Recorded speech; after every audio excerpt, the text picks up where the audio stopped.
Onto this now. The 12-day strike by some 40,000 Transnet workers may leave a lasting and undesirable impact on the country's harbours. Major harbours functioned at between 12 and 30% of daily capacity, with the mining sector losing around 1 billion rands a day, or 50 billion on an annualized basis. A similar strike in 2010 cost the economy 7 billion rands.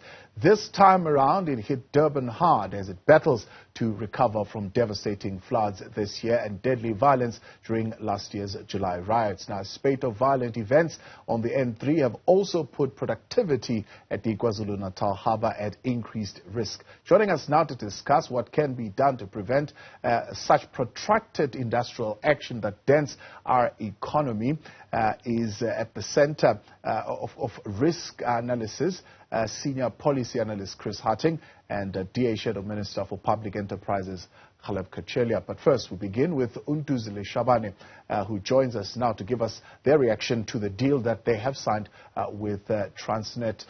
Stephen, good to have you with us, and thank you very much for your time joining us today here on In Focus. The proposal that was tabled by the CCMA previously seemed to have not been acceptable to Untu because it fell below the CPI arrangements that you and your members were calling for. What made you accept this one? Yes, it's far removed from the 1% or maybe the 3% or even the 4.5%, but it is still below CPI. Good evening to you and the viewers. Indeed, it is below the CPI.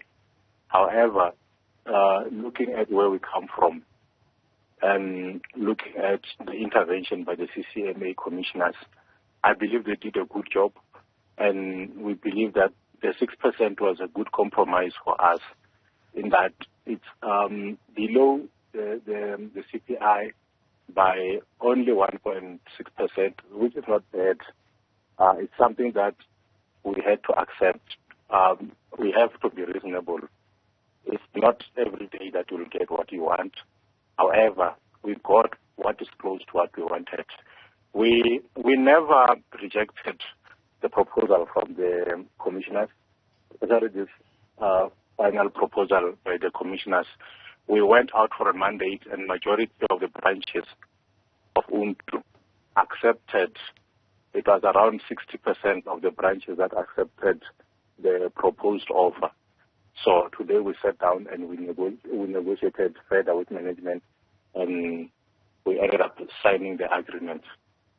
Now, of course, Transnet come out saying this means that your members are going back to work effect immediately. That's about 53% of those unionized members who are part of you. SATAO, on the other hand, are saying that they are continuing with their industrial action, and somewhat a feeling from them is that you have betrayed them by going ahead and having this meeting without them even being present and then ending up signing this deal. Look, SATAO wrote a letter and rejected the proposal, the settlement proposal. We did not reject it. We went out and got a mandate. So there's no betrayal. You'll remember that our strike started on a Thursday, and SATAO started the following Monday. And we never said they betrayed us. They started 4 days after we had started. So we are not working on peer pressure here. We applied our minds, we applied the leadership skills that we have, and we took a leadership decision to say, majority of the people are saying they want to go back to work. Let's accept the proposal. We accepted the proposal. It's a reasonable proposal, by the way. There was no way. We knew from the onset that our demands were too high. The 13% was too high, and we had to settle for something around the CPI. And in this case, unfortunately, it was a little bit less than the CPI, but it's something that we can work with so that everything can go back to normal to avoid a prolonged strike. Did you go back to SATAO when you made the decision to accept the less than double digits, and were you clear that you were not really united in the sense that you didn't believe that you will get those double digits? No, we're negotiating together with them all along, and they know, the negotiators know clearly that when we were negotiating, we had to go down. We were no longer at 13%.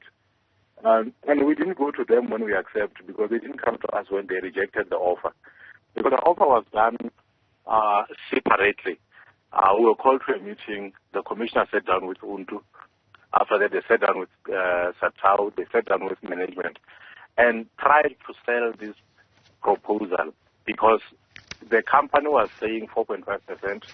Ourselves were above in the CPI. So he came with something that was between the demands and the offer. That is why we considered it and said, you know what, we'll take it for mandating. And if majority says, let's take it, we take it. But we didn't have to report back to Satao, because they had already written a letter without informing us to say they are rejecting. Okay, Steve, your line letting us down, but I'm going to ask you one final question. Do you foresee a situation where your members could be intimidated from getting back to work tomorrow? It's natural. That when others are on a strike, those that go to work will be intimidated. I won't even make a big issue of it. I mean, maybe we are also guilty of that. I mean, it can happen anytime. We know that they might intimidate, but we are the majority. And if we take a decision and majority of the employees go back to work, there will be very few people who are intimidating a lot of people. So it won't make much of a difference if they do that. However, they must also remember that at the end of this, when the dust has settled, we still need to work together. There are a lot of things that we still need to do together. Stephen, much appreciated, and thank you for joining us. Stephen Leshabane of Untu there, giving their reaction, of course, to the latest agreement that's been signed between Untu and Transnet.